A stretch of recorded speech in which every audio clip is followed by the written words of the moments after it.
Sveiki, čia speciali laida skirta Europos parlamento rinkimams, kurie vyks birželio 9 dieną. Kalbinu kandidatus į Europos parlamentą, 4 laidose dalyvauja visų 15 rinkimuose dalyvaujančių sąrašų atstovai. O šiandien laidoje yra Lietuvos valstiečių žaliųjų sąjungos kandidatas Aurelijus Veryga, pirmoji numeriu, sveiki. Sveiki. Taip pat Lietuvos regionų partijos kandidatas Stasys Jakeliūnas, esantis trečias sąraše, sveiki. Sveiki, laba diena visiems. Krikščionių sąjungos kandidatas Algimantas Rusteika, taip pat pirmasis sąraše, sveiki. Sveiki. Ir Tautos ir teisingumo sąjungos kandidatas Tomas Baranauskas, antrasis sąraše, sveiki. Sveiki. Ir aptarsime dabar visų jūsų partijų programų tam tikrus punktus ir kartu kviesiu visus diskutuoti ir aptarti kolegų siūlymas ir pateikti savo idėjas tais klausimais. Norėčiau pradėti nuo valstiečių ir žaliųjų sąjungos programos ir pasirinkau tokį punktą, kur čia šiame sąstate atsitiktinai tokiame surinktame daug ypatingai dėmesio yra skiriama regionų temai. Tai ponia Veryga, pas jūs yra programoje rašoma, kovosime, kad šalies regionuose būtų galima gyventi ne prasčiau nei sostinėje, kad Lietuva netaptų vieno miesto valstybė, o kiekvienas gyventojas galėtų jaustis lygiaverčiu europiečiu, kurti šeimą, oriai gyventi ir planuoti savo bei vaikų ateitį. Tai aš dabar visų pirma noriu jūsų klausti, kaip jūs ketinate tai padaryti, jeigu pateksite į Europos parlamentą? Na, mes ir iki patekdami jau esam šitą nuveikę tuo klausimu ir aš noriu priminti Bet mato, čia konkrečiai noriu klausti ne Lietuvos vidaus lygmenių, bet europinių lygmenių. Labai suprantu jūsų klausimą ir būtent ne vidaus klausimų ir atsakysiu. Tai kaip ir pradėjau savo atsakymą, mūsų europarlamentaras, vienas iš jų, tai Bronis Ropė, yra jau padaręs nemažai ir aš noriu tik priminti, kad šitam laikotarpiui, tam, kad mūsų regionai gautų daugiau pinigų, bendrai Lietuva, kad gautų daugiau pinigų, jinai buvo padalinta į 2 santykinius regionus, nes Vilniaus gyventojai jau ir dabar jų pajamos viršė Europos vidurkį. Ir na, sakykime, yra pasiekę tą tokią kartelę, na, bent minimalę, kurios ir norėjom stodami turbūt Europos Sąjungą, kai tuo tarpu regionai yra pasiekę viso labo 75% to Europos Sąjungos vidurkio. Ir tas atskirimas Vilniaus ir kitos Lietuvos, jisai leido gauti papildomai 2 milijardus eurų. Tai čia vienas darbas. Kitas darbas, kuris irgi buvo padarytas mūsų pastangomis, tai šita vyriausybė buvo paskyrusi Vilniui papildomai 700 milijonų eurų būtent ES investicijų.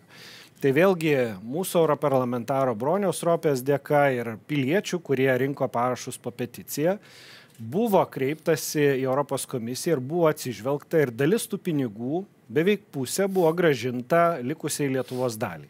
Tai čia ir yra tas tikrasis rūpestis Lietuvos regionais, kad visi pinigai nenukeliautų Vilniui ir jo regionui, kur vidurkis jau ir taip yra didesnis. Ir būtent tie pinigai ir leidžia regionam investuoti į švietimą, į sveikatos apsaugą, į kitus dalykus, kurie yra labai svarbus, kad mūsų regionai tokiu būdu tiesiog nebūtų naikinami. Nes šiandien mes matom, kad yra redukuojama švietimo sistema, sveikatos sistema, žmonės stumiami į miestus, kurie ir taip netelpa, kur trūksta švietimo paslaugų. Ir Lietuva, kai kurių ekonomistų akimis, netgi ir projektuojama kaip 2, na, maksimum 3 miestų valstybė. Tai tam mes nepritarėm.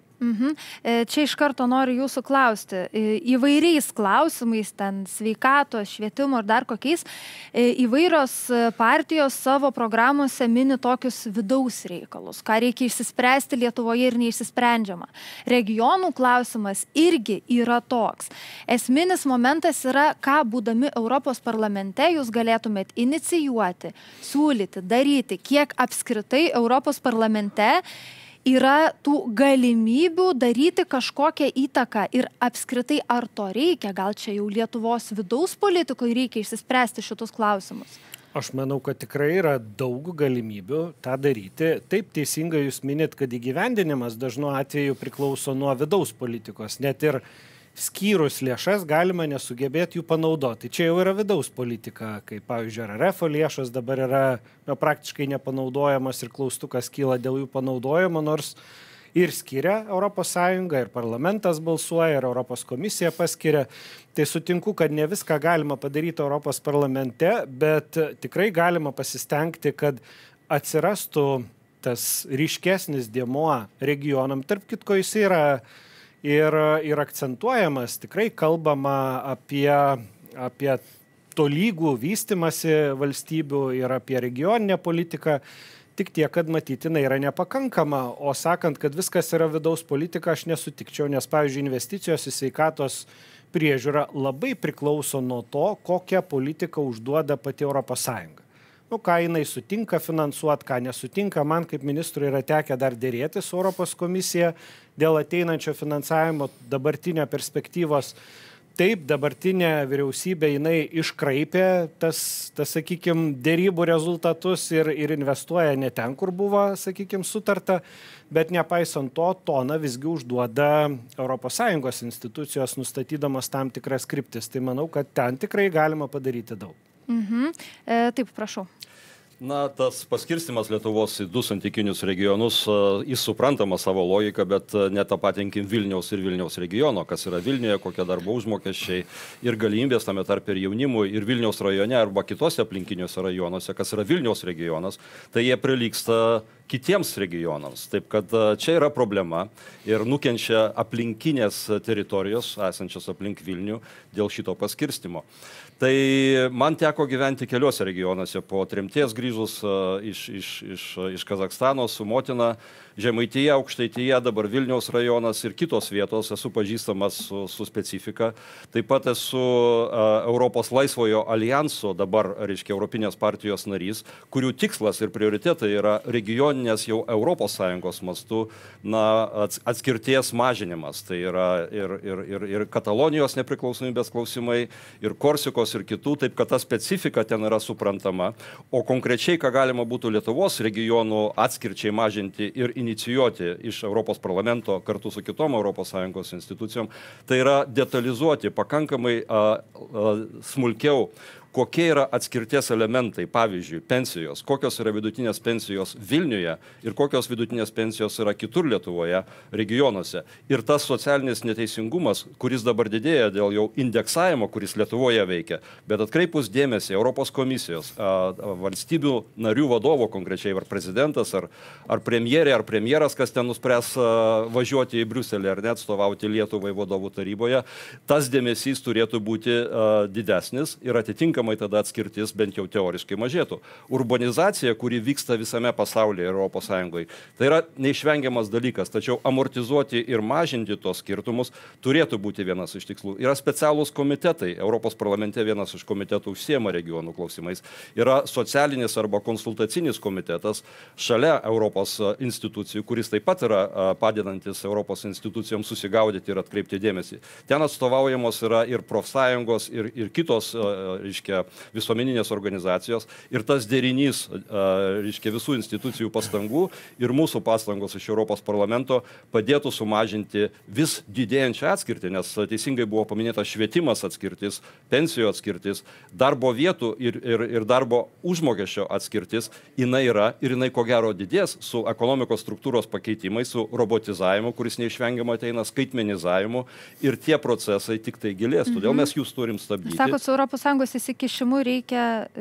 Be abejo, tai specialios yra lėšos skiriamos, pavyzdžiui, teko lankytis Azorose ir kitur, reiškia. Tai yra subsidijuojamos, galima subsidijuoti tam tikras infrastruktūrinės investicijas arba kad ir oro linijų funkcionavimą ir finansavimą. Suprantama, čia ne tos teritorijos ir ne tokie nutolę regionai kaip Portugalijos ir salos ten, ar ne. Tačiau, pavyzdžiui, Ignalinos, reiškia, atskirtis ir uždarimas Ignalinos jėgainės, reiškia, ten suprantama finansuojamas, skiriamos lėšos. Bet kūrimas naujų darbo vietų, naujų pramonės šakų, jeigu galima, ir jų subsidijavimas, kadangi tai yra regiono išlikimo klausimas, teko lankytis Visagine ir aš mačiau, kokios tuščios vietos aplinkui ten važiuojant. Ir neužtenka čia vien Lietuvos rūpesčio, kadangi ten trinkelių sudėti lengva, bet išlaikyti darbo vietas ir aukštai apmokamas darbo vietas reikia ypatingų pastangų ir ypatingo dėmesio. Taip, ponia Baranauskai, kokia jūsų pozicija šiuo klausimu, kaip jūs manot, kiek europiniu lygiu įmanoma išspręsti iš tiesų šitą problemą regionų atskirties, netolygumo ir panašiai, apie kurį kalba kiti kandidatai? Aš manyčiau, kad čia visgi nėra visai Europos lygmens klausimas. Na, aišku, galima mėginti, galima ten per finansavimą ar panašiai paskatinti tos regionus, bet iš principo tai čia yra visgi vidaus politikos reikalas. Ir aš manau, kad apskritai būtų gerai, kad Lietuva kuo daugiau tvarkytųsi savo viduje ir kuo mažiau tikėtųsi kažkas tai iš Europos ten ims ir tvarkys, koks regionas ir kaip turi vystytis. Tai... Taip, ponia Rusteika, jūs irgi savo programoje minit, kad sieksime, kad kiekvienas Lietuvos regionas maksimaliai išnaudotų savo potencialą, Lietuvai svarbu susigrąžinti emigravusius žmonės. Tai gal galit savo poziciją irgi šio? Klausiu, kai tik kalbėjau, irgi pasakysiu savo požiūrį. Neužsiimsiu aš ilgų problemų vardinimu, kad žmonės pajustų, kad čia kažkas domisi tomis problemomis ir kokie čia kandidatai geri, kad jas išvardina. Aš atsakysiu klausimą, ką gali konkrečiai daryti Europos Sąjungai, jeigu tapsim Europos parlamento nariais. Tai aš pasakysiu, kad tapę Europos parlamento nariais, nei vienas iš stovinčių nieko negalės padaryti iš karto, nes Europos parlamentas neturi įstatymų leidybos iniciatyvos teisės. Ką aš ar koks nors kolega besiūlytų, jis neturi teisės to siūlyti. Siūlyti gali Europos komisija, gali kartu Europos parlamentas, kartu su Europos Sąjungos taryba. Ir ką reikėtų daryti, kadangi Europos Sąjungos taryboje reikia bendradarbiauti būtent su vietinio nacionalinio ligmens struktūrom, ministerijom, su atstovais ir iš jų gavus problemas kelti tas problemas būtent Europos Sąjungos lygmeniu jau per ten, kurio kompetencija leidžia jas kelti. Ir po to, aišku, palaikyti būtent regionų šitą vystymą. Ir aš dar į tokį klausimą jau iškėlus, stengčiausi į kiekvieną klausimą, kurio skiriami kokie nors finansai Lietuvoje, atsižvelgti, nes yra tuos finansus skiriant visada yra nustatomi kriterijai. Ką yra būtina padaryti, kad būtų skirti ES pinigai. Ir į tuos kriterijus kaip būtina sąlyga įtraukti būtent regionų atskirti, būtent socialinius klausimus jau kaip privalomus, kad pagal tuos tų klausimų atsakymą arba nesprendimą arba ne ir būtų skiriami tie pinigai ir tada automatiškai kažkas pajudėtų. Bendradarbiauti reikia su nacionalinė vyriausybė ir parlamentu ir komisijom ir kartu dirbti. Tada taip. Taip, ponia Rusteika, aš noriu pati iškart reaguoti ir jūsų klausti. Jūs sakot, kad nei vienas europarlamentaras patekęs į Europos parlamentą negalės čia nieko tai padaryti. Vienas jis negalės pasiūlyti, jam reikės dirbti su visais. Europos komisijos iniciatyvos teisės. Tai kodėl tada jūs patys irgi žadat savo programui tokius dalykus? Kaip sakot, sieksime, kad kiekvienas Lietuvos regionas... Mes tokiu būdu ir sieksime. Aš tik paaiškinu, kaip tai bus daroma. Pone Veryga. Na, aš tik priminsiu tą, nuo ko pradėjau. Aš nesutinku, kad vienas negali nieko padaryti. Aš jau minėjau, kad ir vieno europarlamentaro pastangos gali lemti ir tam tikrų finansų paskirstimą, gali lemti regionam papildomus finansus. Tai nereikia sakyti, kad vienas negali nieko padaryti. Be abejo, bendradarbiaujant su komisija, su nacionalinė vyriausybė galima padaryti daugiau, bet aš noriu sureaguoti ir kitus dalykus, kurie buvo pasakyti. Tai kolega Stasys paminėjo, kad urbanizacija yra neišvengiama.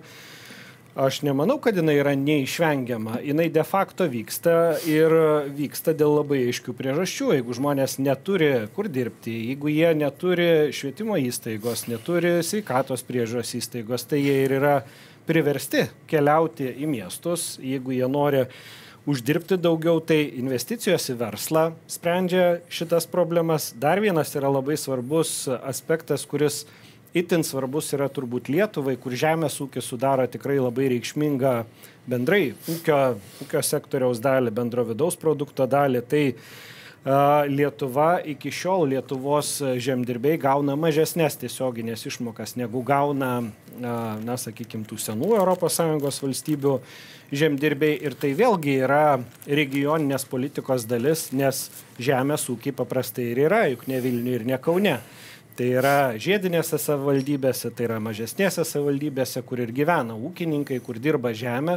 Tai čia vėlgi yra tos pačios ES politika susijusi su regionais. Tai jeigu pavyksta pasiekti, o aš tikiu, kad galima to pasiekti, kad žemdirbiai Lietuvos gautų tokias pat tiesioginės išmokas, tai vėlgi būtų prisidėjimas prie regioninės politikos. Pone Jakeliūnai. Dėl urbanizacijos galima ilgai diskutuoti. Švedijoje ir visur kitur, Jungtinėse valstijose vyksta ta urbanizacija. Aš nesakau, kad nereikia nieko daryti su ją, reikia amortizuoti ir tas priemonės dalį pavardinau. Dėl to, ar Europos parlamentas, jisai yra viena iš teisėkuros, 3 teisėkuros institucijų, taip tiesiogiai galbūt nedaug gali inicijuoti, bet gali reaguoti, reikšti nuomonę savo ir panašiai. Ir mano jau paminėtas pasiūlymas, kad, pavyzdžiui, aš ruošdamasis vienam debatam peržiūrėjau užimtumo ataskaitą Europos komisijos parengtą visoms valstybėms narėms. Tam tikri komponentai iš tos ataskaitos ir iš kitų ataskaitų turėtų būti integruoti į pusmetinės ataskaitas apie valstybės narės ir ten koeficientai, pavyzdžiui, nelygumo, socialinės atskirties, darbo užmokesčio ir kiti, turėtų raudonom didelėm raidėm šviesti, ar ne, skaičiais tiksliau sakant. Tada atsiranda debatai, diskusijos, jau sąveika su vyriausybėmis ir nacionaliniais parlamentais. Kol nėra kažkokio spaudimo, arba bent jau informacijos iš Europos komisijos ir spaudimo iš Europos parlamento, į tai žiūrima per vidurkių prizmę. BVP vienam gyventojui, vidutinė pensija, vidutinis darbo užmokestis, neblogi skaičiai, bet jeigu skirtumai, atskirtis šitų skaičių tarp mažai uždirbančių ar mažas pensijos gaunančių ir didesnės pensijos, pavyzdžiui, 2400 eurų pensija, atskirtis yra 5 kartai, tai yra per daug didelis koeficientas, jeigu mes remiamės valstybinę tik tai socialinė draudimo sistema, o didžiąją dalim mes kol kas remiamės ją. Taip, kad tie elementai turėtų būti integruoti ir kas pusmetį transliuojami valstybėms narėms, tame tarpe ir Lietuvai, ir tada dėmesys tikėtina ir politiniai debatai tarp partijų, na, būtų detalesni negu kad vyksta dabar. Tai, pone Jakeliūnai, norėčiau, kad sureaguotumėte į Tautos ir Teisingumo sąjungos kandidato Tomo Baranausko pastebėjimą, kad tokia pozicija, kad galbūt per daug čia norima tų vidaus klausimų europinių lygių spręsti, reikėtų susitvarkyti čia Lietuvoje. Dalinai teisingai, taip, bet kai kurie dalykai, pavyzdžiui, dėl pensijų sistemos, jeigu atkreipiamas dėmesys ir atskirtis didelė, tai tada sprendimai turėtų jau inicijuojami būti nacionaliniai valstybėje, ar ne? Ir vienas iš sprendimo būdų, kurį aš siūlau, pakeisti indeksavimo, pensijų indeksavimo sistemą, nesusijęti ją su nacionaliniu darbo užmokesčio vidurkiu, kas yra individualioji pensijos dalis dabar padaryta, bet su regioniniais darbo užmokesčiais, vidurkiais, kurie yra mažesni. Štai būtų sprendimas, bet poveikis ateitų tikėtina iš Europos komisijos, nebent bus kitas Seimas ir mes ten koalicijoje ar kažkur tai kitur sutarsime, kad tokie sprendimai yra reikalingi. Tai vienas iš elementų. Kitas elementas, daug tikimasi, rytoj bus Europos centrinio banko, tiksliau ketvirtadienį Europos centrinio banko valdybos posėdis, ar ne? Ir laukiama, kad bus sumažintos palūkanos, bazinės palūkanų normos. Tai absurdas manyti, kad to palūkanų normų sumažinimas, yra būtinybė tam, kad būtų sutvarkyta būsto palūkanų kainodara čia Lietuvoje. Tai yra paprastai sprendžiamas dalykas, atsieti būsto palūkanų skaičiavimą nuo 6 mėnesių Euriboro, kuris visiškai ekonomiškai Lietuvai nepagrįstas dalykas, ir nustatyti fiksuotas palūkanų normas, ir tai galima daryti ir būtina daryti reguliavimo. Aš diskutuoju su Europos finansų priežiūros institucijomis, su jomis visomis ir jų vadovais, reiškia. Jie diskusijas leidžiasi, jie supranta problemą, kad rizika palūkanų kitimo svyravimo rizika yra perkeliama vartotojui, bet diskusijos labai ilgos. Tos diskusijos reikalingos tam, kad valstybės narės atkreiptų dėmesį ir priimtų sprendimus. Taigi sąveika tų institucijų veikimo su nacionalinių valstybių sprendimais yra tas kelias, kurio mes turim judėti. Pone Veryga. Aš tik tai labai noriu trumpai sureaguoti tą klausimą, kuris kolegai Stasiui uždavė dėl tos vidaus politikos ir europinės politikos. Tiesiog pajuokaudamas pasakysiu, kad gal kolega tada, čia ne apie Stasį kalbu, gal supainioja rinkimus, nes jeigu yra noras keisti vidaus politiką, tai bus rudenį rinkimai ir galima sudalyvauti Seimo rinkimuose, formuoti vyriausybę ir vidaus politiką keisti. Jeigu mes rimtai žiūrime ES politiką, ją formuoja politikai, kurie ten ateina, ir tas, kas atrodo turbūt neįtikėtina, taip kaip turbūt vieninga kažkokia gynybos sistemos sukūrimas, kuris gal iki karo Ukrainoje atrodė nelabai įmanomas ar nelabai gal norimas politiškai, pasikeitus aplinkybei, pasikeičia. Pone Baranauskai, sureaguokit, čia buvo kaip tik replika jums. Na, čia jau kažkaip ta tema ir nuėjo nuo regioninės politikos prie pensijų ir panašiai. Tai aišku, ES gali daug ką daryti, bet jeigu fantazuotume tą temą, užduotą valstiečių programas, kaip čia galima būtų paremti regionus, tai aš sakyčiau, o ką žmonės dirba regionuose, ypač kaimo vietovėse, tai ūkininkauja, bet yra dar vienas dalykas, šiais laikais, kurį gali dirbti žmonės kaime, tai yra dirbti nuotoliniu būdu. Tai yra darbų, kuriems nereikia ten sėdėti kažkokiam ofise. Tai galbūt parama tokiems darbams skatinti, šitą, sakykime, galimybę kai kurios darbus, kokios susijusius su programavimu ar dar kažkuo dirbti iš bet kurios Lietuvos vietos, tai tada galbūt atsirastų ir žmonių, kurie gyventų regionuose, gyventų kaimo vietovėse ir dirbtų. Bet jūs čia vėl sakot tą, kad vidaus reikalas čia yra ir Lietuva turi viduje išspręsti. Valstiečių programa mums užduoda, nuo kurios jūs pradėjot iš esmės vidaus politikos temą. Tai čia ne aš sugalvoju apie tai kalbėti. Apie regionus kalba ir kitų čia dalyvaujančių kandidatų programos. Pone Rusteika. Ne, tai aš tik norėjau dar atkreipti dėmesį, kad iš tikrųjų reikia tik bendradarbiavime, ką aš norėjau pabrėžti, bendradarbiavime su nacionalinė valdžia gali Europos parlamento narys kažko pasiekti, pateikti klausimus į darbotvarkę ir kažkokie pasiūlymai būtų svarstomi. Tik noriu atkreipti dėmesį, kad gerai kolega pasakė, Europos parlamentas teiks pasiūlymus, atkreips dėmesį, ir kas? Pateiks tas pasiūlymus, atkreips dėmesį, bet vis tiek sprendimai bus čia ir kartu turės būti kartu su nacionalinė vyriausybė daromi. O pagal kompetenciją socialinė apsauga iš viso nėra ES kompetencijos išimtinės kol kas. Yra išimtinė, tarkim, dominuojanti, kur priima tiesiai sprendimus, tas pats žemės ūkis, kaip gerai pasakė. Vat čia ir galima tą atskirtį mažinti, remiant būtent žemės ūkio su smulkiosius subjektus, smulkesnį ūkininką. Ir čia jau galima tiesiogiai veikti, o ne vien bendradarbiaujant ir ieškant bendrų sprendimų ir atkreipiant dėmesius. Pone Jakeliūnai? Yra toks vadinamas socialinis ramstis, kuris atsirado dar ankstesniai kadencijai. Tai jo stiprinimas ir integravimas į valstybių narių, ataskaitas, jeigu kaip aš ne vieną kartą minėjau, ar ne, turėtų plėtotis. Kitu atveju mes atskirti tik tai, ne tai, kad didinsime, jinai didės, nes natūralus procesai vyksta vėlgi, ar ne, dėl dar ekonomikos struktūros, kaip minėjau. Ir tada mes turėsim kitų problemų. Politinės partijos reaguos į tai, radikalios taip pat. Ir mes turėsim nepasitikėjimą ES institucijomis ir nacionalinėmis institucijomis, nes tarp to, kas turi kokį sprendimą priimti, vyks debatai ir vieni, taip sakant, atsakomybė numetinės vieni kitiems, ar ne? Taip, kad judėjimas tą kryptimį, jeigu jau mes norim stiprinti ES, tai tas socialinės politikos stiprinimas, jisai turėtų būti neišvengiama kryptis. Ypatingai dabartiniam situacijom, pavyzdžiui, tas pandemija nelemtoji COVID-o.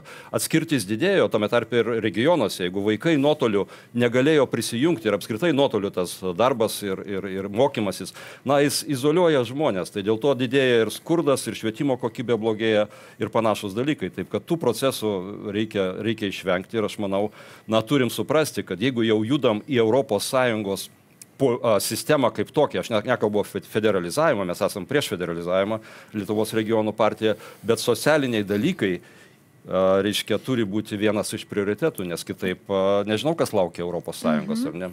Aš tik noriu trumpą pastebėjimą, jeigu norit pasisakyti, kelkit ranką, kad aš žinočiau, nes noriu visiems suteikti vienodas galimybės pasisakyti ir nebūtų taip, kad norintis reaguoti tik daugiausiai ir šneka, tai pone Veryga.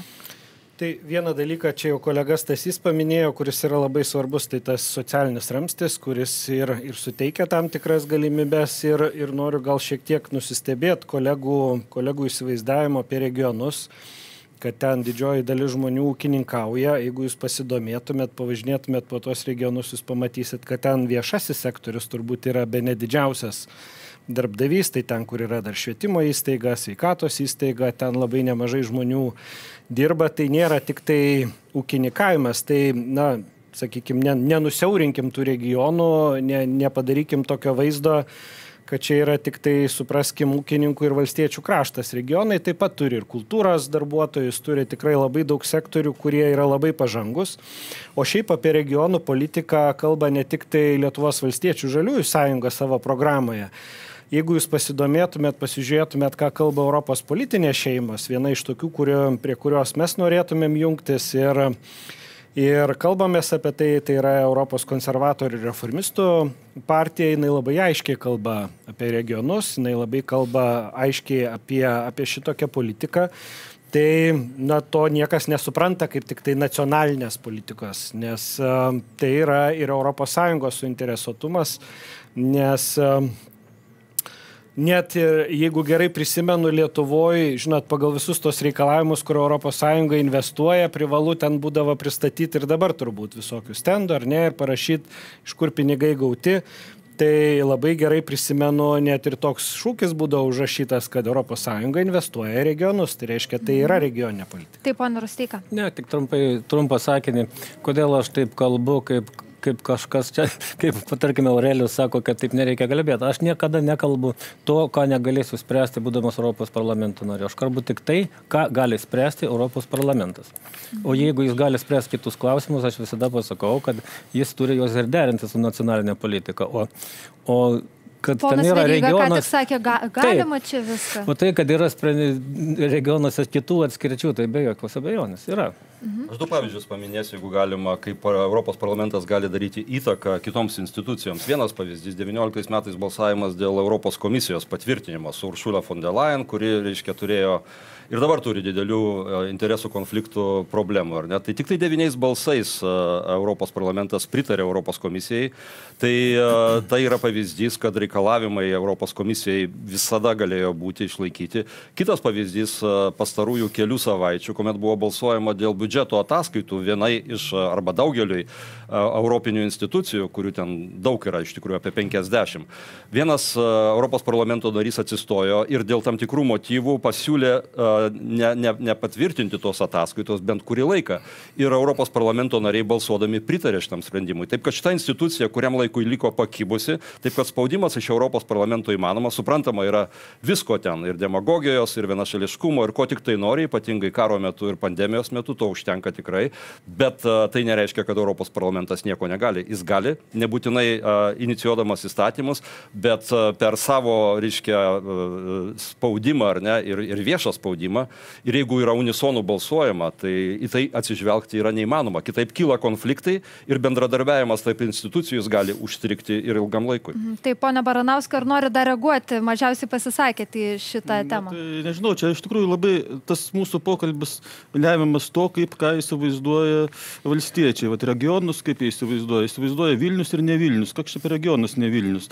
Nu tai juk yra vienas dalykas, ten koks miestas, Klaipėda, Šiauliai, ten Kaunas, kitas dalykas yra kaimo vietovės. Tai jeigu mes kalbėtume apie tolygų Lietuvos vystimąsi, tai reikėtų visų pirma kalbėti apie miestus ir apie kaimus. Tai štai čia paskui ir išėda toks nesusikalbėjimas, kas ką veikia tuose vadinamuose regionuose. Tai kaimo vietovės, taip, yra ir mokyklos, yra ir visa kita, bet formuoja ekonominis pagrindas, tai yra žemės ūkio veikla, nes nebūtų ten ką veikti žmonėms, gaminantiems tą produktą, tai nereikėtų nei mokyklų, nei ko nors kito. Tai tik tai ta prasme, o šiaip tai viską suprantam, kad įvairiausių profesijų yra įvairiose vietose Lietuvos. Tai.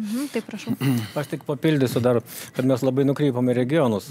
Į atskirtį kažkaip reikėtų dar pakalbėti, nes čia praktiškai ta pati tema. Tai kalbėdami apie regionus kalbame. Taip.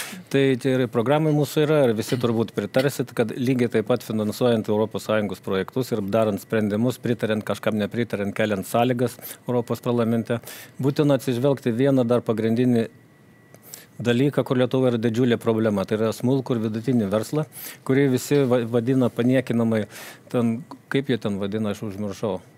Aš jau nežinau, ką jūs turit galvoje. Gyvulių ūkio, ir kurį reikia visokiais įmanomais būdais slopinti. O iš tikrųjų, kaip tik atvirkščiai reikia skatinti. Tai yra laisvas žmogus. Čia ir apie mokesčių reformą pradėt kalbėti, apie mūsų irgi vidaus reikalą. Laisvas žmogus, kuris pats save išlaiko, yra nepriklausomas, yra aplamai, yra demokratijos pagrindas. Žmogus, kuris nėra priklausomas nuo kažkokių valdžios struktūrų ir nuo viso kito. Jis pats susikuria darbo vietą ir pats joje dirba ir pats už viską atsako. Taip, dėkui. Norėčiau judėti prie kito punkto. Lietuvos regionų partijos teiginys. Vienas iš svarbiausių ES uždavinių - sukurti ES gynybos sistemą NATO sudėtyje.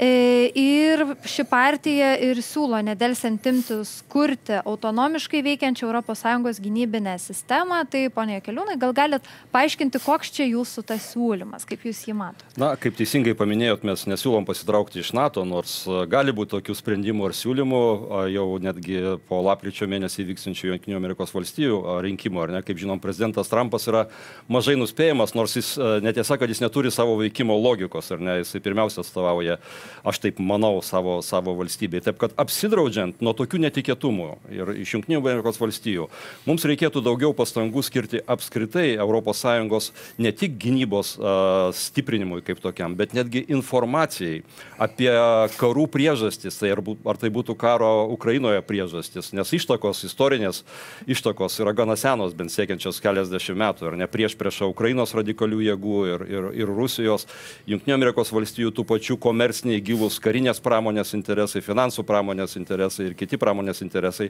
prisidėjo prie šito karo. Tai tam suvokti reikia analizuoti, ar ne? Priežastis karo Gazoje, nors čia nutolstam, bet iš tikrųjų tai susiję procesai.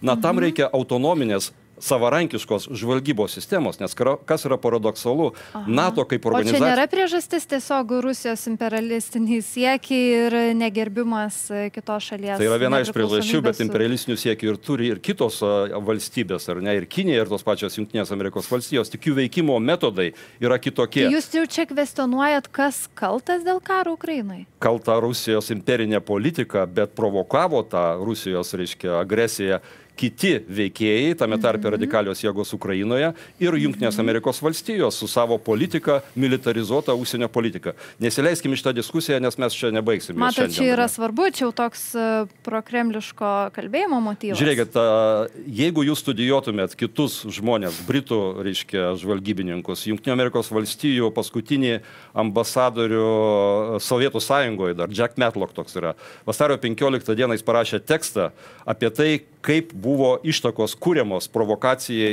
ir konfliktui Ukrainoje. Matot, ką ekspertai įvardyja, kad toks kalbėjimas, kaltinimas vakarų, kaltinimas Amerikos yra naudingas Rusijai? Žiūrėkit, man Lietuvos ekspertai nerūpi, aš jais nesiremiu, lygiai taip pat kaip nesiremiu ir Kremliaus naratyvais. Aš jų nestudijuoju, kad kas mane bando kaltinti panašumu su Duginu ar kitais, aš jų nežinau, kas tai yra. Tai aš remiuosi šaltiniais. Jeffrey Sachs, infrastruktūros ekonomistas, buvęs vienas įtakingiausių ekonomistų pasaulyje, jis lygiai taip pat šneka. Pažiūrėkite Nord Streamo, reiškia, susprogdinimą, ar ne, prieš kurį laiką, beveik prieš 2 metus, ir versijas, kurios sklinda. Pažiūrėkite į Seymour Hersh, reiškia, beje, dalinai iš Lietuvos kilęs žmogus, publicistas, kuris keliasdešimt premijų yra gavęs už savo darbus, į jo tyriamąją veiklą. Ir jūs rasit platesnį nuomonių spektrą, negu čia mes Lietuvoje matom kai kuriuose žiniasklaidos priemonėse. Taip, kad didesnė autonomija, ypatingai priimant sprendimus Europoje būtent. Ir karas Ukrainoje, aš manau, nebūtų kilęs, jeigu ES būtų dėjusi daugiau diplomatinių pastangų užkirsti tam karui kelią. Tame tarpe, vėl apkaltinsit mane Kremliaus naratyvu, atsižvelgti į gyvybiškai svarbius tos pačios imperinės Rusijos interesus.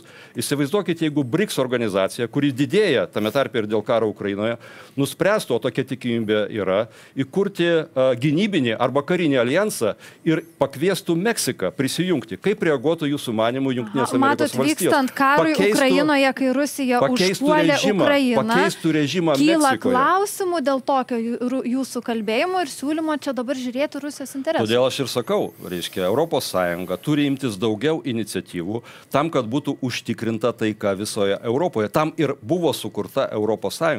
Dabar iniciatyva perleista kitoms valstybėms, ar ne, kurios turi savo tikslų ir savo intencijų.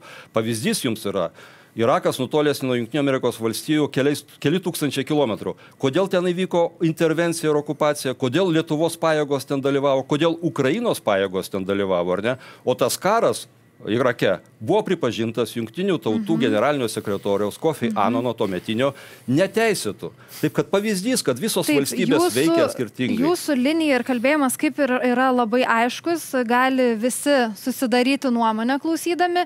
Visgi dar gal galėtumėt paaiškinti tą ES gynybos sistema, kaip jinai atrodytų?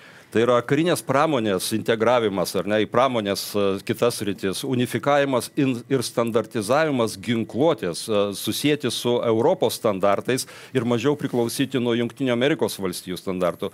Siūlymas, kad ir NATO sudėtyje pakaitomis daryti, reiškia, vadovavimą karinėms pajėgoms, nes NATO karinėms pajėgoms jau keliasdešimt metų vadovauja Jungtinių Amerikos valstijų generolai pareigūnai.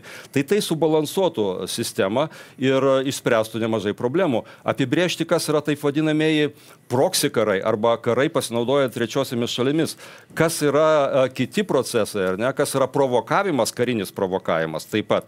Tai to suvokimas mums padėtų išvengti konfliktų, nes šitas karas Ukrainoje, jeigu mes sieksim, ir aš palaikau Ukrainą, aš tikrai balsavau beje, kad Putinas yra teroristas, skirtingai nuo Auštrevičiaus, kuris susilaikė dėl balsavimo, kad Putiną pripažinti teroristų, mano balsavimas buvo už, ar ne? Tai jeigu mes siekime suprasti, kaip veikia geopolitika, mes pirmiausia turim remtis nenorais, ar ne? Mes norim, kad Ukraina nugalėtų. O jeigu tai neįmanoma, ką tada daryti? Kariauti be galo, remti iki ko? Iki paskutinio ukrainiečio, galbūt ir NATO pajėgas, tame tarpe Lietuvos pajėgas siųsti. Tai mes rizikuojam to, kas įvyko 45 metais, rugpjūčio 6 ir rugpjūčio 9 dieną Japonijoje. Hirošima ir Nagasakis. Ar mes to norim? Aš tikiu, kad ne. Beje, paskutinis teiginys. Labai trumpai, labai ilgai. Žiūrėkit, privačių sociologinių apklausų duomenimis 60% Lietuvos gyventojų pasisako už karo Ukrainoje pabaigimą diplomatiniu būdu. Tik 16% siūlo karą baigti arba tęsti karinėmis priemonės. Ir politikai, dauguma politikų yra atitrūkę visiškai nuo visuomenės lūkesčių ir matymo. Ačiū, ponė Jakeliūnai. Ponė Baranauskai, kaip jūs matot šitą klausimą, kokia jūsų pozicija? Tai čia, kaip matosi, išryškėjo dvi temos, nes viena, kaip organizuoti ant Europos karinės pajėgas, o kita požiūris į Ukrainą ir Rusijos interesus. Ir tai labai susiję klausimai šiame kontekste. Taip, susiję, bet viskai atskiri. Tai vat, pirmų klausimų dėl Europos kažkokių karinių struktūrų kūrimą, tai aš labai skeptiškai tai žiūriu, tai yra nebent NATO pageidautų, kad Europa čia kažką labiau koordinuotų, bet iš principo tai turi būti koordinavimo vaidmuo visgi tenka NATO, o jau konkreti gynyba vietoje tai priklauso nuo konkrečios valstybės, kuri galbūt patiria pirmųjų kažkokį užpuolimą kariuomenės, taip kad reikia stiprinti vieną vertus NATO, kitą vertus reikia valstybių narių kariuomenę stiprinti, galbūt didinti ir kažkokį bendradarbiavimą tarp jų, čia kaip ir tos bazės, kaip steigiamas Lietuvoje ir panašiai. Tai, o kažkokių naujų biurokratinių struktūrų, kurios galbūt dubliuotųsi su NATO struktūromis ar dar kažką kūrimas, man atrodo, kad tai apsunkintų tą reikalą, nors tai priklauso nuo konkrečių pasiūlytų sprendimų. Tai, nes nemažai rinkimuose dalyvaujančių sąrašų savo partijų programuose kalba apie tam tikrą poreikį kažkaip stiprinti ES vaidmenį, ar kuriant struktūras, ar kažkaip bendradarbiavimą didinant ir panašiai. Mes matom tokio kalbėjimo ir Europos lygio. Nu tai taip, bet čia reikėtų klausti visų pirma pačios NATO, ar jai reikia, kad būtų dar kažkokia struktūra koordinuojanti papildomai Europos karinės pajėgas. Nes jeigu ne, tai ir nereikia, nes dvi struktūros kažką koordinuojančios, jos gali dubliuotis ir trukdyti vieną kitai. Bet čia priklauso nuo konkretaus sprendimo ir, kaip sakant, tai reikėtų konkrečiau tada kalbėti. Dabar dėl atsižvelgimo į Rusijos imperinius poreikius. Taip, tai čia aš jau ir tikrai kategoriškai nepalaikau šitos pozicijos. Rusijos imperijos poreikis tai yra kaip Putinas sakė, didžiausia geopolitinė katastrofa 20-ame amžiuje buvo Sovietų Sąjungos žlugimas. Tai Rusijos imperinis poreikis yra tą katastrofą panaikinti, jos pasekmes. Tai tada mes turim pakelti rankas, nusilenkti Putinui ir sakyti, atkurk čia tą imperiją, sąjungą ir tada Rusija bus patenkinta ir galbūt net nepikta. Tai juokau, žinom. Tai iš tikrųjų tokie dalykai tik tai skatina agresiją. Tai atsižvelgimas į imperinius poreikius yra agresoriaus skatinimas. Jis tada supranta, kad štai mes panaudojom jėgą, mes buvom ryžtingi ir mes pasiekėm savo rezultatą. Tai kodėl tada toliau taip neveikus? Jeigu tai veikia, jeigu šitoks veikimo metodas veikia, jeigu mes galim taip apginti savo interesus, tai mes veikim ir toliau. Tai čia yra kvietimas agresoriui ir toliau veikti taip pat. Taip, ponia Rusteika? Kelias dalis atsakymą išdėstysiu, kad būtų tiesiog nesusiveltų į vieną kalbėjimą. Dėl NATO, kad jie gali trauktis, kad čia Europai reikia antros kažkokios struktūros. Suvokim paprastą dalyką. NATO yra Jungtinės Amerikos valstijos. Jos vienintelis priima sprendimus, tai yra jų globalios įtakos įrankis, kurio niekada neatsisakys. Ir tai, kad Jungtinės Amerikos valstijos galėtų apleisti savo sąjungininkus Europoje, tai yra pasaka. To niekada nebus. Ką Trumpas padarė? Jis padarė teisingai. Nes ypač vakarų Europa buvo pripratusi prie tokio modelio. Pigus resursai iš rytų, visiškas visų ginkluotų pajėgų destrukcija, neleidimas pinigų gynybai. Dabar didžiosios valstybės turi gerą aviaciją, bet sausumos pajėgų praktiškai neturi pajėgių kariauti. Dabar, tuoj pat, ne po 10 metų, kai ten kažko prisigamins, bet dabar, tuoj pat. Po ilgų kūrimų įsteigs vieną vienintelę brigadą greitų reagavimo. Ot, koks didžiulė, kokia jėga, kai tuo tapu dabar vyksta manevrai ir NATO gali jau sutelkti 300 000 gan greitai. Tai yra visiškai kitas lygmuo. Ir Trumpas tik norėjo pasakyti Europos vadovams, juos sukvietęs, atsimena tą garsėją susitikimą ar nuotrauką, kiek buvo ar pas jus. Susimokėkit, ponai, jeigu aš jūs ginu, už dyką, tai susimokėkit. O tie ir toliau nepasiekė tų visų dalykų ir dabar... Tai jūsų mintis yra kokia? Ar kad reikia, ar nereikia? Aš kaip suprantu, dabar prie antro klausimos dalies, kad nereikia. Kad Europos, kaip kolega minėjo, kad čia kažkokia informacija, analizė padaryti, tai yra ekspertai, galima gerą analizę parašyti ir tekstą, ir aš esu parašęs, bet tam kurti kažkokias struktūras, nuo analizių nieks nepriklauso. Priklauso nuo konkrečių pajėgų, kaip Stalinas sakė, Vatikanas valstybė, o kiek jie turi divizijų? Taškas, čia viskas susieina į galę. Ir dabar įsivaizduokit, jeigu Europos Sąjunga kur savo atskiras ginkluotas pajėgas, kas bus? Federalinės pajėgos kaip Tarybų Sąjungoje? Jos turės būti kažkam pavaldžios, kam bus pavaldžios nacionalinės kariuomenės, kaip jos saveikaus su federalinė kariuomenė ir kaip jos tarpusėje saveikaus su NATO kariuomenėm, kiek bus štabų, kiek bus logistikos, kai bus NATO standartai, siūlo Stasys padaryti dar Europos standartus, kaip juos suderinti, pagal ką ginkluotės gaminti. Čia yra visiškas absurdas ir destrukcija. Tikrai to nereikia. Taip, ponia Veryga. Na, aš galvoju, kad šitoj diskusijoje turbūt reikia įnešti šiek tiek aiškumą, kad suprastumėm, dėl ko mes čia ginčijamės, nes tas Europos pajėgas turbūt visi skirtingai įsivaizduojam ir skirtingai suprantam. Net ir NATO neturi kažkokių savo atskirų pajėgų, tai yra valstybių narių kariuomenės, jų pajėgos, kurios prireikus yra pasitelkiamos kažkokiam operacijom ar ne, kai yra aktyvuojamas vienas ar kitas straipsnis. Tai jeigu mes kalbam apie tokį modelį, kad Europa tiesiog stiprina savo nacionalinės kariuomenės, kas yra labai logiška ir ką Europa yra nugyvenusi, tai čia ir apie Lietuvą galim kalbėti, kuriai kažkada atrodė, kad šauktinių nebereikia, atsisakykim, tegu tai būna tik profesionali kariuomenė, labai nedidelis skaičius, nesu kuo mes čia kariausim. Vokietija po Antro pasaulinio karo gyvenanti su tam tikrų kalties jausmų, kurie apskritai, kaip ir Japonija lygiai tas pats, turbūt savo tų kariuomenių tiesiog nevystė, bet tiesiog toks kontekstas buvo, čia ne kažkoks kaltinimas. Tai dabar pasikeitus geopolitikai, aš manau, kad turbūt absoliuti dauguma ES valstybių savo kariuomenės vystys. Jas stiprins, jas investuos ir Lietuva čia tikrai yra ne pats blogiausias pavyzdys. O jeigu mes kalbam apie kažkokį elementą, tokį kaip jungtinį, čia kaip kolegos jau užsiminė, geras pavyzdys turbūt būtų ta buvusi sovietinė kariuomenė, kuri buvo viena iš visų valstybių, buvo, tokių, sakykime, okupuotų, bet pseudo ale valstybių, buvo žmonės visi siunčiami į tą vieną kariuomenę. Tai jeigu čia įsivaizduojam, kad tokia turėtų Europos kariuomenė atsirast, tai turbūt jinai niekada neatsiras, nes tai reikštų valstybingumo tam tikro atsisakymą, nes, kaip čia kolegos ir minėjo, kas jai vadovautų, kas būtų tas, kuris būtų atsakingas už tokią kariuomenę ir nė viena valstybė turbūt to neleistų. Bet kur yra galima ir reikia daryti, kaip ir sakiau, nacionalinių pajėgų vystimas. Tarp kitko, Europa tam tikrą elementą, kuris yra reikalingas ir bendras, pavyzdžiui, greito reagavimo pajėgas, turi, kurios yra suformuotos. Tai jeigu yra poreikis kažką tokiam vystyti, galima apie tai šnekėti. Kitas svarbus niuansas tai yra gynybos pramonės vystimas.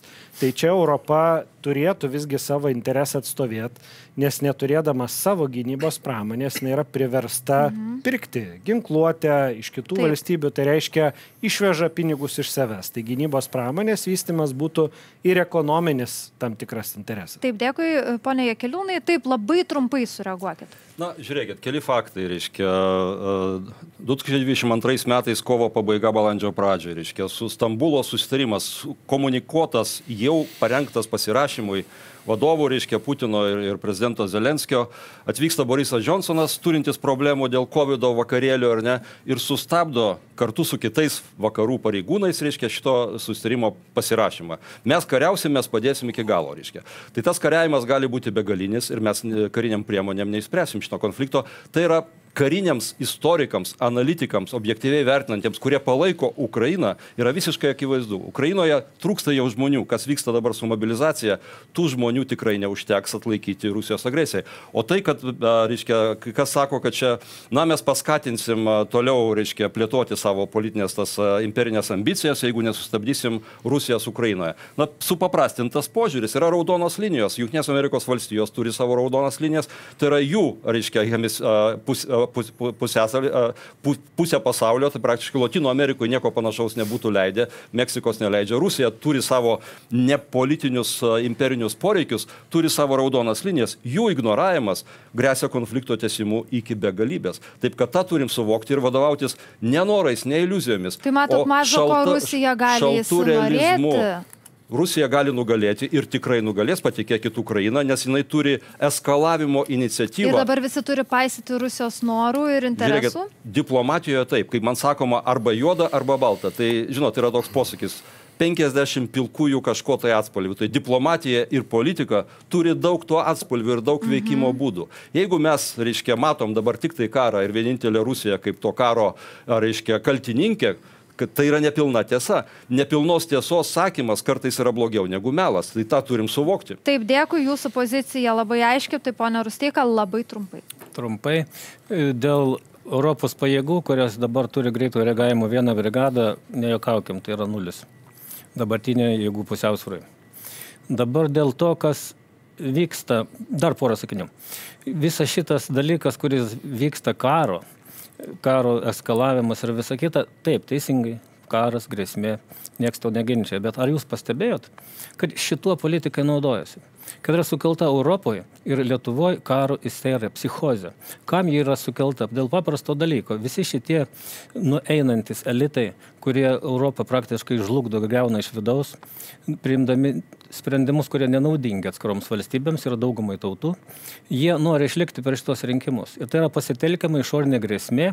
Jie pro visur eskaluojama didžiulis toks, kad mes esam vieninteliai gynėjai, o visi kiti tokie kaip ir negynėjai. Ir Lietuvoje tas pats. Ir pas jūs ką jūs norit konkrečiai pasakyti? Aš noriu pasakyti, kad karas vyksta, bet nereikia jo gąsdinti žmonių ir daryti baubo. Tiesiog reikia visdus dalykus žiūrėti normaliai ir realiai. Ne per eskaluoti, ne per spausti akceleratorius. Antras dalykas, ką noriu pasakyti, ką mes čia visi bekalbėtume. Ką mes bekalbėtume, karo baigti, kada jis baigtas bus ir kaip, kokiu būdu nurems vėlgi galios centras Jungtinės Amerikos valstijos. Ir galiu apgailestaudamas pasakyti, kad Ukraina jau stumia į pasirašymą, taip stumia. Ir su pinigų skirimu, ir su Baideno tiesiog neatvykimu net tartis į šitą taikos konferenciją. Visi ženklai rodomi, kad tarkitės. Bet sprendimą priims ukrainiečių tauta ar vadovybė, be abejo. Taip, gerai. Ačiū, ponė Veryga, irgi labai trumpai prašau. Tai dėl karo isterijos aš sutinku tik tai vienu aspektu, kad ištikus kažkokiai bėdai reikia neįsterikuoti, nelakstyti, nepanikuoti, nes panika yra pats baisiausias turbūt dalykas, kas gali atsitikti. Reikia tiesiog ruoštis galimom grėsmėm ir žinoti, ką kas darytų, jeigu kažkokia grėsmė iškiltų. Tai dėl isterijos turbūt teisinga pastaba, dabar dėl tų raudonų linijų. Tai aš tik priminsiu, kad net ir mūsų stojimas, mūsų šalių stojimas į NATO, Rusijai, kuri dabar taip pergyvena dėl subyrėjusios Sovietų Sąjungos, irgi buvo savotiška raudona linija, tai ar mums jos irgi nereikėjo peržengti Stasy? Žiūrėkit, trumpai atsakysiu, pastudijuokit. Bet atsakykit konkrečiai pono Verygos klausimą, 2008 metų vasario 1 dienos dabartinio CŽV vadovo Viljumo Barco laiškas, slaptas laiškas, reiškia NATO vadovybei ir Jungtinių Amerikos valstijų administracijai. Ukrainos integravimas į NATO sukels pilietinį karą. Aš apie mus Čia jau Keliūnai, čia jau žodžiai. Žiūrėkit, konkrečiai Lietuvos, Baltijos valstybių narystė NATO, šis klausimas. Pone Jakeliūnai, jūs visai ne į temą dabar atsakote. Gal galite atsakyti konkrečiai, ko paklausė ponas Veryga? Aš atsakiau, Baltijos šalių stojimas į NATO Rusijai nebuvo raudona linija. Ukrainos stojimas į NATO arba integravimas į NATO akivaizdžiai yra ir 2008 metų vasario 1 CŽV vadovo, buvusio beje ambasadoriaus Rusijoje, reiškia, taip, ponė Jakeliūnai, noriu čia aš ir pabaigti. Aš jau matau akivaizdžiai, jūsų pozicija yra aiški, manau, visiems. Norėčiau judėti, žinokit, prie kito klausimo, nes laikas į pabaigą. Tautos ir Teisingumo sąjungos programoje yra parašyta, kiekviena valstybė narė, konkrečiai Europos Sąjungoje turėtų turėti po vieną balsą, veto teisę. Noriu jūsų paklausti, kai yra dabar kalbama apie Europos Sąjungos taisyklių, galbūt keitimą, reaguojant į kalbas apie plėtrą, Ukrainos priėmimą Europos Sąjungą ir panašiai. Ar jūs veto teisę matot kaip būtina išlaikyti dalyką, ar visgi būtų ir lankstesnė pozicija dėl taisyklių keitimo? Ne, tai Europos Sąjunga neturi įgauti federacijos ar valstybės bruožų. Tai yra principinė mūsų nuostata ir negalima dėl kažkokio konkretaus klausimo aukoti šito principo, esminio principo, kad tai turi būti ne valstybė, ne federacija, o laisvų nepriklausomų valstybių Tiek, kad mes galim girdėti tokius paaiškinimus, jog neatsisakant veto teisės, nelabai įmanoma ir plėtra, nes didžiosios valstybės tiesiog nesutiks, kad padaugėtų šalių galinčių pasinaudoti veto teisę ir mes galėtume matyti dar daugiau tokių atvejų, kas vyko su Vengrija. Kodėl? Tai iki šiol plėtėsi ir Lietuva kažkaip įstojo. Tai net ir tai pačiai plėtrai reikia irgi visų sutikimo dabar. Tai taip, tai jeigu jau yra toks principas, o aš manau, kad jis yra teisingas, dėl to, kad tai yra fundamentali vertybė, mūsų nepriklausomybė, mūsų teisė spręsti, tai jo reikia laikytis, o ne tai, kad dėl kažkokio konkretaus klausimo, čia būtų labai gerai ten kažką padaryti, bet viena valstybė nenori, tai atsisakykime viso principą. Negalima šitaip. Tai, nes paskui tas smogs mums ir kitose srityse, kur mes tikrai norėtume to veto turėti. Tai čia reikia, jeigu mes norim kažką... O kaip jūs žiūrėtumėte šitą klausimą, jeigu neatsisakant veto teisės nepavyksta Ukrainai stoti į Europos Sąjungą? Aš manau, kad gali jį įstoti, visų pirma. Aišku, gal ne karo metu, bet čia yra, netruks jis amžinai, bet kuriuo atveju. Tai gali, manau, visai išsprendžiama tradicinėmis priemonės. Kaip ir visos kitos valstybės buvo priimtos į Europos Sąjungą, taip ir Ukraina gali būti priimta. Žiūrėkim, kiek čia buvo net į NATO priėmimas, o Švedijos kaip strigo ir vis tiek buvo rastas sprendimas. Tai čia jau diplomatijos, taip sakant, reikalas šitą dalyką sutvarkyti. Tai įtikinti tuos, kurie prieštarauja ir panašiai, tai, bet ne principo atsisakymo kaina šitas dalykas daromas. Taip, ponė Jakeliūnai, trumpai. Būdamas Europos parlamente mačiau ne vieną atvejį, kuomet, reiškia, jeigu valdžia nepalanki dominuojančiams jėgoms Europos Sąjungos institucijose, konkrečiai parlamente, iš karto jungiamas taip vadinamas teisės viršenybės principas. Vengrija yra geriausias to pavyzdys. Lenkijoje, kai pasikeitė valdžia, nors ta valdžia, dabartinė valdžia, taip pat ėmėsi priemonių prieš tam tikras institucijas, reiškia, Lenkijoje pačioj, tas spaudimas iš karto mažinamas. Taip, kad manipuliuojama to principu ir aš manau, veto teisės sakyti negali galima, čia ponas Baranauskas čia sako jau diplomatijos dalykai ir kiti dalykai, tai visur yra diplomatija, geopolitika taip pat yra diplomatijos menas ir dar sudėtingesnis iš tikrųjų negu ES plėtra. Taip kad Lietuva, būdama priklausoma labai nuo struktūrinių tų paramos lėšų, ar ne, iš ES, beje, jeigu Ukraina bus priimta ES, už ką aš pasisakau, kai ateis tinkamas laikas ir kai atitiks kriterijus visus reikalingus, nes kriterijų yra ne vienas ir ne du, ar ne, tuomet visos valstybės, ES valstybės taps donorėmis, vienintelė Ukraina bus gavėja, tai čia tik tai atkreipčiau dėmesį į šitą dalyką, ilgainiui tai be abejo turi įvykti ir įvyks. Taip kad veto teisės išsaugojimas ir konsensuso paieška, nesvarbu, kiek tai užtrunka. Jeigu tai yra krizė, ekstremali situacija, yra veikimo būdai ir reglamentai, kuomet galima greit priimti sprendimus. Taip. Ir tokiu atveju buvo gerų ar blogų sprendimų, Europos komisija priėmė sprendimus. Pandemijos metu Europos komisija priėmė sprendimus prasidėjus karui Ukrainoje. Ir tada jau diskutuojama su parlamentu, ar pritarima ar nepritarima tiems sprendimams. Jeigu ne, jie koreguojami. Dėkui. Taip kad pozicija mano aiški. Taip, ponia Rusteika. Čia atsirado šis prieštaravimas, kada didžiosios valstybės nusprendė ir pamatė, kad priėmus Rytų Europos smulkias valstybės, kurios yra finansuojamos praktiškai iš jų biudžetų per ES biudžetą, kuriems mokami pinigus, bet sprendimą gali užblokuoti ir gali kai kurie sprendimai nepraeiti, taip šnekant ūkiškai turtingas, kuris moka už viską, įsižeidė, kad ne viską įsprendžia. Ir Lisabono sutartyje tai buvo gan normaliai šitas dalykas sutvarkytas, nes yra vadinama blokuojanti mažuma. Jeigu 4 valstybės, sudarančios 35% gyventojų, pasakys ne, tai be jokio veto sprendimas bus atmestas ES tarybai. Ir sprendimas, kad jis būtų priimtas vadinama kvalifikuota dauguma, turi būti jau 65% atstovaujančios valstybių balsai. Ir šitie dalykai praktiškai ginčus baigia. Bet dabar atsirado... Tai jūs sakot, kad nereikia iš vis čia svarstyti? Ne, aš to noriu pratęsti, kad veto teisė liko, svarbiausiais klausimais veto teisė liko. Ir norima būtent ją panaikinti. Ir mes esam kategoriškai prieš, nes atsisakius veto teisės valstybės nebeliks. Mes būsime ES provincija, kuri neturi jokio balso ir tai tiesiog regionas. Taip, ponia Veryga. Viskas turi savo kainą. Aš suprantu tą norą kylanti dabar atsisakyti veto teisės, gal nesutikčiau tik tai, kad kontekstas tebėra tas pats, kad čia turtingų ar mažų ar didelių valstybių klausimas. Tas klausimas turbūt paaštrėjo dabar dėl Vengrijos premjero tam tikrų sprendimų, kur reikėjo įdėti ES vadovom pastangų, kad jį įtikinti, imtis tam tikrų priemonių, įtikinti dėl tos pačios galų gale Ukrainos, dėl paramos skyrimo jai karo metu ir panašiai. Bet naikinti kažkokią teisę, dėl kurios piliečiai, kaip ir yra sutarę, tik tai politikų sprendimu, apskritai vadovaujantis vieną kažkokią problemą, konkrečia mano supratimu yra be galo trumparegiška. Todėl, kad ne vienas vadovas, kas jisai bebūtų, kokios valstybės vadovas, jis negyvens su saulė. Jis nėra amžinas valstybėse, keičiasi politika. Čia Lenkija buvo paminėta, kuri dabar neva tai jau patinka turbūt daugumai. Ir ta dauguma nebemato dabar nei žurnalistų ten išvaikytų iš studijos, nei kitų dalykų. Tai tiek to.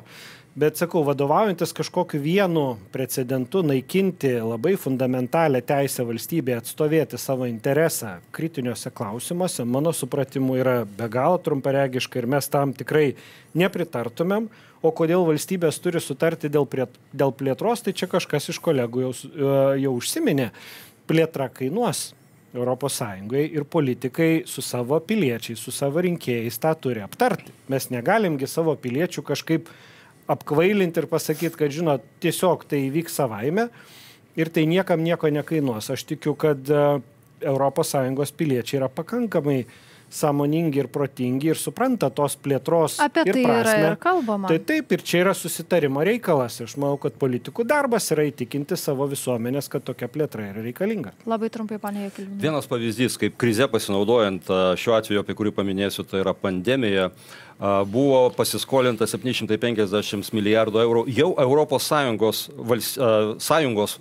vardu, ar ne? Tai yra skolos federalizavimas, tai yra jau apjungimas į skolos sąjungą Ir tai buvo pasakyta man iš dabartinio vokiečių vyriausybės vieno viceministro, jeigu ne COVID pandemija, nebūtų buvęs pasiektas konsensusas dėl bendro skolinimo. Tai reiškia, panaudojama krizė ir šokas, ar ne, tam, kad būtų priimami sprendimai konsensusu. Tai taip pat yra neleistina ir tai yra pavyzdys, kaip galima manipuliuoti informaciją. Ačiū, noriu judėti prie Krikščionių sąjungos punkto dar, nes mes jau turime pabaigti. Pone Rusteika, atkreipiau dėmesį, jūs esat pasirašę. Valstybės narės gali uždrausti arba apriboti kontraceptikų ar embrionų mirtį sukeliančių medžiagų pardavimą, tiekimą bei vartojimą. Gal galit jūs paaiškinti savo šitą nuostatą? Čia yra bendroji programa, kaip bendra nuostata. Europos Sąjungos rinkimų programoje šito nėra. Bet paaiškinti galiu, tiesiog Krikščionių sąjunga kaip partija. Būtent iš ten. Taip, bet mūsų VRK registruotojų programoje to nėra. Bet paaiškinti galiu, tai yra bendroji programa kaip principas, kad gyvybė turi būti saugoma pagal vaikų teisų apsaugos deklaracija yra tokia iki ir po gimimo. Ten yra kalbama, kad žmogus įgyja teisės dar net ir negimęs. Ir iš to yra visas ginčas. Ir kadangi ta teisė yra įrašyta tik į pačią preambulę šio tarptautinio dokumentų, kurie visi yra pasirašę, Lietuva taip pat ratifikavusi, bet nėra po to išplėtota, tai galbūt galėtų Europos Sąjunga ir išplėtoti tą mintį. Ir patikslinti savo šitą deklaraciją ir nustatyti, kaip turi būti sprendžiamas tas amžinas ginčas iki žmogaus teisių, iki gimimo ir po jo. Sakot, europiniu lygiu reikėtų spręsti. Nu tai be abejo, nes pati ta deklaracija yra Europos deklaracija. Taip, pone Baranauskai, kaip jūs matote šitą klausimą? Čia reikia europiniu lygiu iš vis spręsti tai? Gal pritarčiau tai pačiai idėjai, kad reikia saugoti gyvybę nuo pat pradžios, bet truputį turiu, bent jau šiuolaikiniam, sakykime, kontekste, turiu abejonių, ar Europos Sąjunga tikrai čia gali šitą dalyką dabar spręsti, nes vienas dalykas, kaip tą reikalą įsivaizduoja Krikščionių sąjunga, kitas dalykas, kaip nuspręs Europos Sąjunga. Tai greičiausiai nuspręs ne taip, kaip nori Krikščionių sąjunga, tai gali būti dar tai blogiau. Tai prašau. Na, aš neprieštarauju krikščioniškom vertybėm, gyvybės apsaugai ir šitiem visiems bedriesiams dalykams, be abejo, tai yra svarbu labai. Tačiau realybė, supraskim, yra dažnai visai kitokia. Ir Europos parlamente dažnai diskutuojama dėl moterų teisę į abortą ir prilyginti ją kaip žmogaus teisė. Tai aš turiu abejonių dėl to. Tačiau čia sprendimas yra vėlgi subtilesnis ir 50 atspalvių čia irgi yra visokiausių, ar ne? Švietimo sistema ir nuosaikumas ir pagarba ir šeimoms ir moterims ypatingai. Tai yra kelias. Ir reiškia, kai vyksta karas, Lietuvoje gimstamumas nukrito iki 20 000 pernai. Tai yra rekordinis žemai nukritęs gimstamumas per 100 metų, ko gero. Tai čia tokių sprendimų, aš manau, reiškia, vienokio ar kitokio mes nepridėsim. Taip, kad aplinkos socialinės ir saugios aplinkos kūrimas ypatingai šeimoms, tai yra kelias. Ir kad būtų suprantama, kokia rizika yra moteriai ir kūdikiui, kad ir negimusiam, jeigu atsitinka ir reikia tokio sprendimo iš ankstinio nėštumo nutraukimo. Taip, aš dar tik noriu atkreipti dėmesį, pone Rusteika, jūsų puslapyje prie Europos parlamento pasirinkus išsamioji programa, ten kandidatai ir panašiai, būtent šitą nuostatą aš ir radau. VRK programas. Gerai, sakykim. Pone Veryga, kaip jūs matot šitą siūlymą apskritai netgi apie kontraceptinių priemonių draudimą, kartu kalbant apie orumą, moterų ir žmonių orumą kalbant, kas yra kandidatų programoje? Kokia jūsų pozicija? Aš manau, kad mes čia labai nusismulkinam, kalbėdami tik apie kontraceptinės priemonės, todėl kad jeigu mes kalbam apie pagarbą gyvybei, ta tema yra daug platesnė. Ji yra daug platesnė. Čia yra punktas, kuris atkreipia mano dėmesį. Aš suprantu, tai sakau, mes pasisakom už pagarbą gyvybei, pasisakom prieš eutanazijos įteisinimą ir daugybę kitų dalykų, ko gal į programas nesam surašę, todėl kad ES nepanašu, kad jinai sprendžia šitos dalykus. Ir jeigu jau ES nesugeba susitarti dėl bendrų vaistų pirkimo, nors šit buvo pridėliojus pažadų, kaip gydys vėžį ir kaip visiems pirks vaistus, aš labai abejoju, kad jinai čia kažką paims ir konkretų vaistą uždraus. Valstybės narės sprendžia, pavyzdžiui, dėl kompensavimo.